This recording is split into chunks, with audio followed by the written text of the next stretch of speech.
নমস্কার বন্ধুরা, সনকা। তা আজকে রবিবার, খেতে ইচ্ছা করছে ঝালমুড়ি। তো বাড়িতে সবাই রয়েছে, তো সেই জন্য বানাচ্ছি। কি কি দিচ্ছি দেখুন। এখানে ঝাল মটর, বাদাম, ঝুরি ভাজা, চানাচুর, এখানে আছে শসা, টমেটো, পেঁয়াজ, ধনেপাতা, পাতিলেবু, কাঁচা লঙ্কা, আর এখানে আছে সর্ষের তেল। মুড়ি নিয়ে নেব। আমি একটা আলু, ছোট আলু একটা সিদ্ধ করে রেখেছি, এটা দিয়ে দেবো ফার্স্ট। মটর ভাজা, বাদাম, ঝুরি ভাজা, চানাচুর, শসা, পেঁয়াজ, টমেটো, কাঁচা লঙ্কা, এগুলো।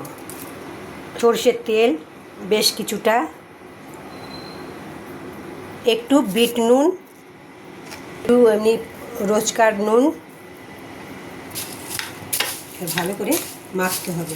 আপনারা চাইলে হাত দিয়েও মেখে নেবেন। আমি ভাবছি হাত দিয়েই মেখে নিই, কেন এটা দিয়ে ভালো হচ্ছে না। এটা খেতে এত ভালো হয় বন্ধুরা, বাড়িতে সবাই থাকলে এরকম করে খাওয়াবেন আর নিজেরা খাবেন। বন্ধুরা একটু চাট মশলা দিয়ে দিলাম, আর এখানে পাতিলেবু, সব শেষে পাতিলেবু, কেন আগে দিলে নরম হয়ে যাবে মুড়িটা। তো ঝালমুড়ি এখন হয়ে গেছে, রেডি, সার্ভ করছি। তো বন্ধুরা দেখুন কত সুন্দর ঝালমুড়ি হয়ে গেছে।